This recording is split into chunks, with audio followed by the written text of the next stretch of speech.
Hello, everyone, and welcome back to the Fox Den. Surprise! You guys wanted this back, so I brought it back. Well, I guess you say, you wanted me back, so I'm back. Kind of vibe. Now, a little bit of a spoiler to say, this episode is going to mostly focus around the ship you guys all want for this What If. Dallas, or Dallas's granddaughter. So, let's pick up a couple days before the breakout happened. We cut to Dallas in her cell in the high-security prison known as Tartarus. Unlike the others in her crew, she was in a cell alone, probably due to her quirk, Mastermind. Which, just to note, is just the skill tree from Payday 2. But she's just sitting there in this cell. Dallas would pick up a book labeled Diary. Man, the times we all had together. Well, I got time. I should read a bit. Dallas would go through her diary, laughing at all the entries, especially the ones from her grandfather, her great-grandfather. Until she reaches an arc of a memory of the diary, of part of the diary, and then we flash back to the first encounter they had with this new cloaker. The new Hoxton would say, "Hey, Dal, what the hell? I thought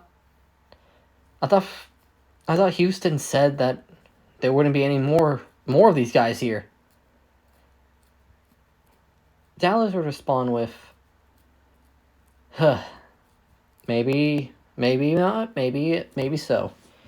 From what Houston's told us, that there's always ever been one cloaker. But the thing about him, you can't kill him. He'll always come back to bite you." Then the resident nerd of the group, being the new Chains, would pop his head in saying, "Oi! Is that a fucking FNAF reference?" Oh wait, that's a British accent. He was just Chains the American and Wolf is the European. I'll have it say the one who said about the cloaker. Scratch that.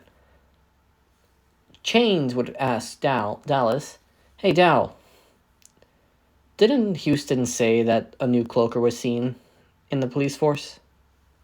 Dallas would respond with, "From what I heard, yes. And hopefully he doesn't come here. Because when I heard stories from Houston, they are a nuisance, to say the least. Because no matter how many times you kill him, he'll always come back." The new Hoxton, would pop his head around the corner and say this, "Oi! Is that a fucking FNAF reference?" Dallas would turn her head toward Hoxton, saying, "Yes, it is, now, because it's true. Now get back to watching that damn drill." Alright, I gotcha. I'll go back to watching my drill."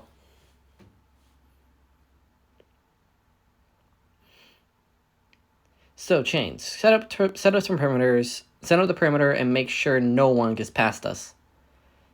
"Right, ma'am. I gotcha." Dallas would then just, what am I gonna do with these guys? I love them. They're like my family, but they can be a pain in the ass. Especially Wolf over there.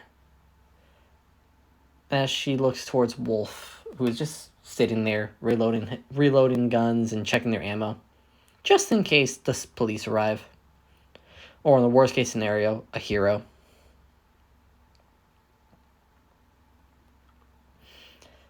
That is when they all go to do separate jobs, and Dallas is left alone. This is when she hears the signature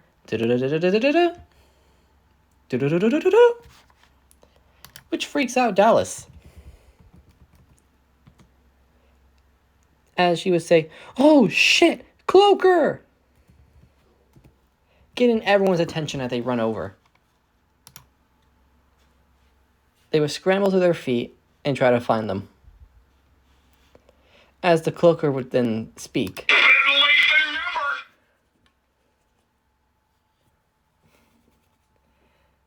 And, well, they would quickly kill him.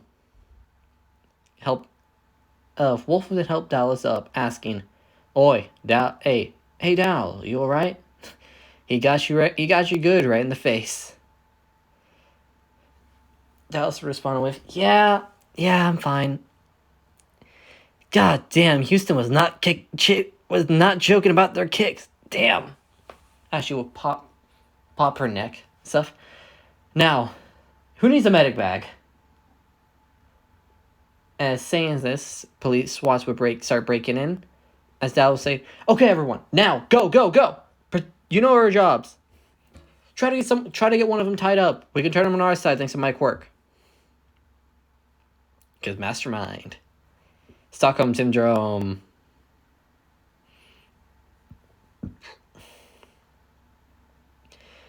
And you're like, okay, let's go. A couple hours have passed until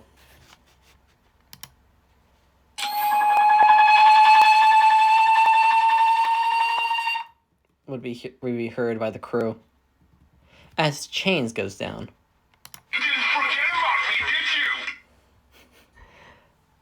As Chains would say, "Shit, cloaker, help!" Dallas would run over and shoot the cloaker. However, this time, Izuku, or the cloaker, dodges, causing one of the pellets of Dallas's shotgun to hit Chains' leg, causing the cloaker to look at Dallas and just say, "You asked for it, really?" Because unlike the other cloakers, this cloaker doesn't really like pain. He would then charge at Dallas instinctively pulling out her knife and trying to slash at Izuku. They get into a pretty good fight until Hoxton, a sniper shot is ringed out and the cloaker falls. Dallas, looking at where the sound came from, sees Hoxton with a thumb up.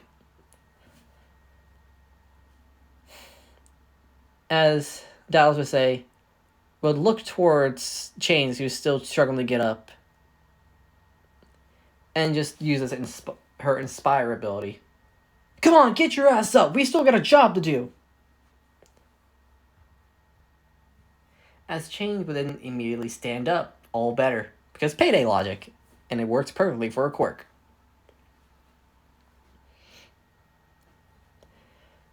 Then their job will go correctly, but right before they get away, the cloaker would then knock down Hoxton right when they drive away. But right before they leave, though, they hear this. "Now go to the forums and cry like the little bitch you are!" Which kind of pisses off Dallas a bit. Well, obviously, right? Because come on, man. If a SWAT guy kicks you in the face and then insults you, wouldn't you be it?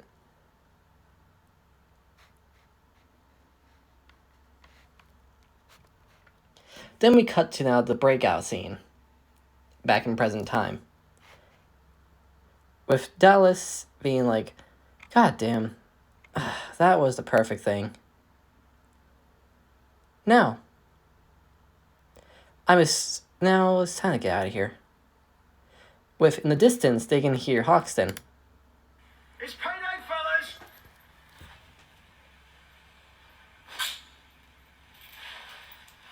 "I said it's fucking payday, motherfucker!" Dallas gets up and just stretches her back as someone appears in front of her. "Do you know what time it is?" as it being Jacket. Dallas would say, "Ah, Jacket. Thank you. Thank you for the assist. Now, let's not keep him waiting, shall we?" Jack would unlock Dallas's door, gives her her mask and an AR-15, and they run off. And they meet the entire Payday crew. Being some old members like Bonnie and Sydney, but soon some newer members like... I don't have any good names for newer members, but I will tell them, you guys give me some good names for 2 new members of the Payday crew. Could be references, could be other characters, could even be some other My Hero characters. You tell me.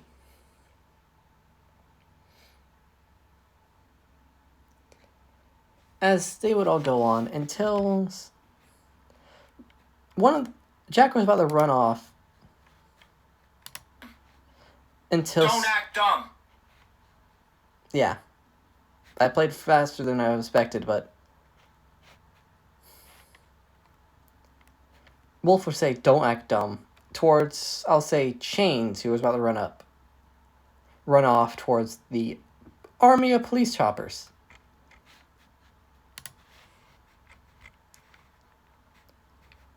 They would all look just kind of quietly afterwards, thinking about, how the hell are we going to get past this?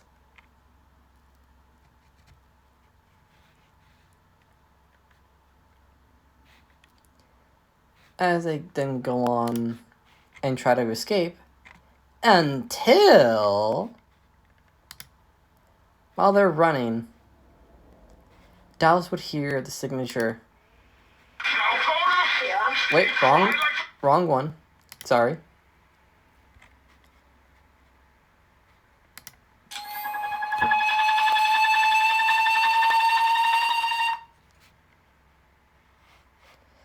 As all the cops would then turn to their cloaker and say, "Where the hell you been?" And this is where we switch the perspective back to Izuku.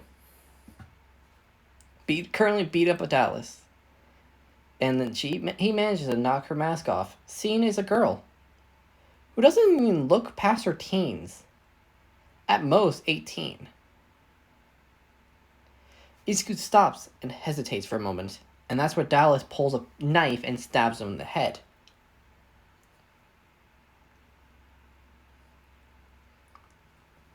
She then picks up her mask and begins running off, trying to meet the chopper with not Bane, because Bane's dead by now, that Houston's got for them.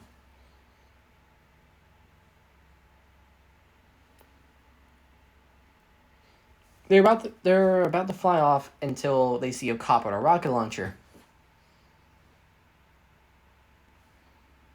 But as soon as they see that, as soon as they see it, they hear the cloaker. You asked for it. Really? "You asked for it," he would say, kicking the guy with a rocket launcher. As all the policemen look towards Izuku and asking, "What the fuck are you doing? They're criminals." Izuku would then say, "Don't worry, I have a plan." Now we cut to Nezu, giving a call. A few hours later. "And who's calling me at this hour?" "Sorry, Principal. It's Cloaker. It's the Cloaker. Izuku Midoriya. Izuku Bakugo, sorry. I forgot. I made him a Bakugo. I haven't done Cloaker in a while. Is Izuku Bakugo." "Ah, Izuku! Why, may I ask, why do I have the pleasure of you calling me?" "I'd like to ask a favor." "Yes?" When I managed to catch the Payday gang again, can you pull some strings to pardon them and have them join a villain redemption course? Reformation course? I know you've been trying to implement one all year. Aizawa told me everything. Especially since he'll be the one teaching it. Nezu would then say, "Yeah, I think I can pull that. I can do it. After all, the Payday gang, I've looked into their history. They only ever appear in history when something corrupt is going to happen in society. So I think it might be better to have him as an asset, like a Black Ops squad, than villains. Couldn't be even more right. After all, I know the first cloaker, and he was a total dick. Now, if you excuse me, I got a call that they're robbing a bank now. No problem, Izuku. I will have everything set up for them. Thank you. As the call would end, Izuku runs off. This time, Dallas and Dallas and her normal four, being the new Chains, New Wolf, and New Hoxton, just going out their business until they hear the signature.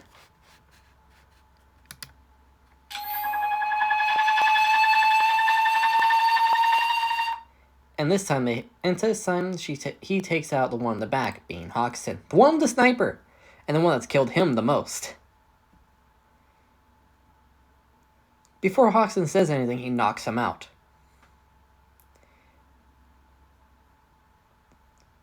Dallas, thinking that since Hoxton hasn't reported a attack, thinks that he might have took the cloaker out. So then she goes on her business, shooting at more cops. But from what Izuku now realizes, they're not shooting to kill. They're wounding. It's all down to the medical professionals if they can save him or not. He thinks, so these guys are really good at shots. This might be good for us. They would then see Chains go upstairs to try to get Hoxton for more ammo. As soon as he gets upstairs,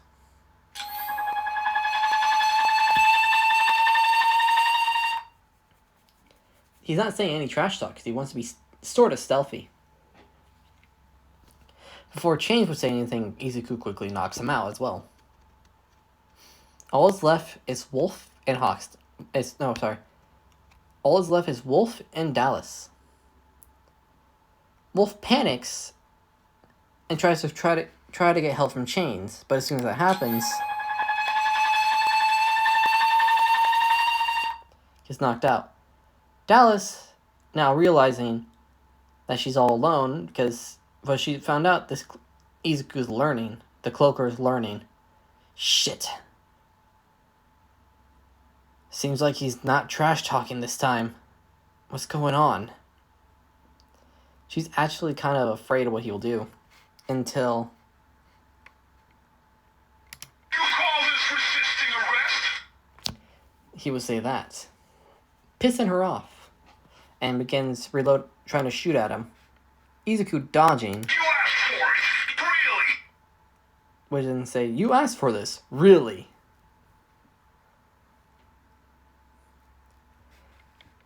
As he began to get closer and closer, Call this putting up a fight? taunting her every single time. Until she runs out of ammo, has to reload. This would happen. He would then do the classic cloaker jump kick. Kicks her in the face and makes her fall down. With him saying one more line. Now go to the forums and cry like the little bitch you are! Swiftly knocking him out. When the police arrive to try to detain them, a hero shows up. A hero dressed in all black with a scarf around him. Izuku would walk up to the hero saying, "Eraserhead, nice of you to drop by. Seems like my request to the principal has gone through." As I would then say, "Indeed they have. And I'll admit, from what you told us over the pager, we did some research about the medical history about the people they've injured. And yes, the doctors that couldn't get to them in time had the people bled out, but most of the time they knocked them out or shot them in places that wouldn't be vital. Seems like your information was correct, but you will hereby accept them to the villain reformation program." Perfect. You might want to tell those idiots before they detain them or, at worst, execute them, because Eraserhead, believe it or not, this force right here corrupt. Isaiah would then sigh, saying, take Dallas with you. At least you can reinsure her safety. We have a room set up for them in the far left wing of the school. It has high security just in case they try anything. And you'll be in there with them, having your room be set right next to the door. Right, Razorhead. Gotcha. I'm guessing while you're teaching the main class, I'll be teaching them my own little course, right? That is correct. I hereby have you removed from the police force and into UA as a teaching staff officially. I wonder how you managed to pull that off. Simple. I promised the police chief that you'll be out of his hair. Of course. But I never said that I would be out of his hair. You replace one nuisance with even bigger nuisance. That's why I like you, Racer. I mean, hey, we're friends after all, right, Cloaker? Damn right. Now let's take these people to justice. Yeah, let's. Razorhead would then talk to the officer in charge of that area, of that little siege of the bank, and say that Hoxton, Wolf, and Chains, along with Dallas, will be under UA custody, and that their former comrade Cloaker will be the one watching them personally. They will be hesitantly agree, and they go back to UA. Put him in this new room constructed by this special room constructed by Cementos personally, as a full triple layered concrete area with not even just normal rooms, really. As Isaiah would say, it would make them feel like a prison if we put them behind bars. So instead, we made them a little dorm area. They have their own kitchen, their own rec room, and everything. Hell, they even call their other members. We don't really mind.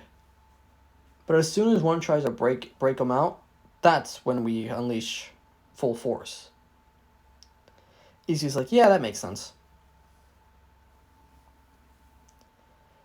A few days would go by and they finally wake up in their cells. Well, rooms. Dallas is instantly confused and like, where the hell are we? First things first, we have still our gear, but our masks are taken away. Like, our guns are taken away, that's it. And looks like we're in a concrete room, but it's not a prison. At least I don't think it is. Dallas would go up the door and actually opens it. She stands there for a couple seconds, shocked. And simply mutters, I guess this really isn't a prison. She would then exit and see the rest of her crew on the couch. Now she would go up to him, Hoxton, where the fuck are we? Ah, Dallas, you're awake. Well, about that, I'm pretty sure he can explain. As he points behind him, as they just see the night vision goggles of the cloaker. As he walks out of the shadows, saying, oh, right, I forgot, Hoxton. You have a eyesight quirk, right?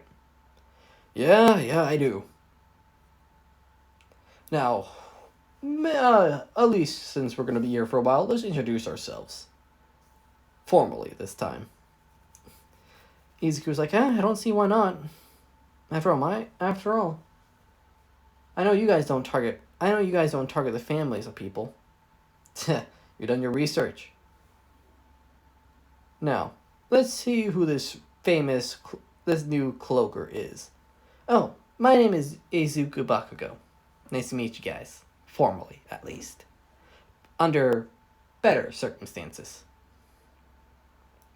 Hoxton would respond like, oi, my name's... what's a good Brit name?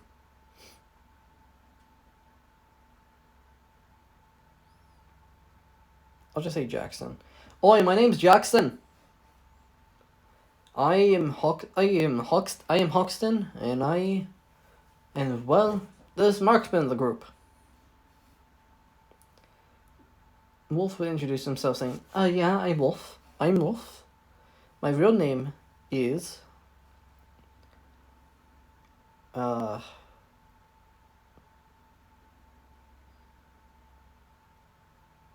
Damn it. Simo. My name is Simo. My parents named me after the famous White Death, Simo Haya. Simo Haya.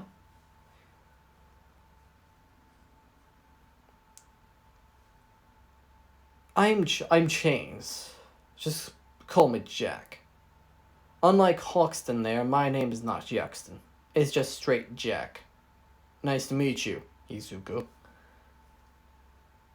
As Dallas would then say, well, my name's Amy. I am the granddaughter of the former Dallas, who retired after pulling their biggest heist imaginable. I've heard about... Izuku would then say, yeah, I heard about that. You guys stole the fucking country. Yeah, we did. And Bane was in charge up until the rise of quirks. Goes over and scratched back his head saying, well, for all it's worth, Bane was a fucking good leader. Sure, some of his actions are questionable, but he was a perfect leader for the country at the time. Until he assassinated him. Until All for One assassinated him. Yeah, the country has been the same since. That's why we moved here in Japan. Until we noticed a little bit All for One's presence. So we started to go back to do what we always do. Rob, steal, cause chaos to bring him out. Then kill him and take what's ours. Izuku would then laugh saying, ha, I knew it was perfect. Get you guys sign up to this program. They were all saying in unison, what program? Izuku would then lean against the wall saying, well, you see, I made a deal with the principal UA. They'll have you guys go to UA to train to become heroes, but not just any heroes. A Black Ops squad. A Chaos squad, you can say. A group where they're not bounded by the law, but they're also part of the government. So basically, you could do your robbing and shit, but you wouldn't be able to do your robbing and shit, but you'll be able to kill the corrupt people of the society. Does that sound like a good deal? As long as you behave during your 3 years here. They were all instantly nod in agreement, and Dallas would then ask, say, since you've seen our faces, can you take out your mask so we can see yours? Izuku would then say, well, if I want to build trust for you guys, it's only fair, right? He would begin to take off his night vision goggles and slowly remove his balaclava, as they will all see this young-looking man, and probably in his early 20s, with almost smooth, straight blonde hair, and they can see two ruby red eyes, and a big smile as to say, I'm happy you guys at least sort of trust me. Not to at least try to kill me straight away, kind of smile. They would all be kind of shocked about this, because, come on, the person that's been literally destroying them for how many years turns out to be, as Dallas would say out loud, pretty hot. You're pretty hot, she would literally say out loud. The rest of the members would turn towards her, with Hoxton giving this sly smile. And that's where I'm going to end it off today, guys. This is the grand reintroduction of the Cloaker series, so I hope you guys like it, because I'm introducing a little more of my new style with the chaos and the clichéness, mixed with a little bit of story development and character development. And some of my old style being the weird story elements. Hope you guys like this sort of 2.0 version, continued version of the Cloaker. And I'll see you guys next time. This has been Fox, and I'll see you later.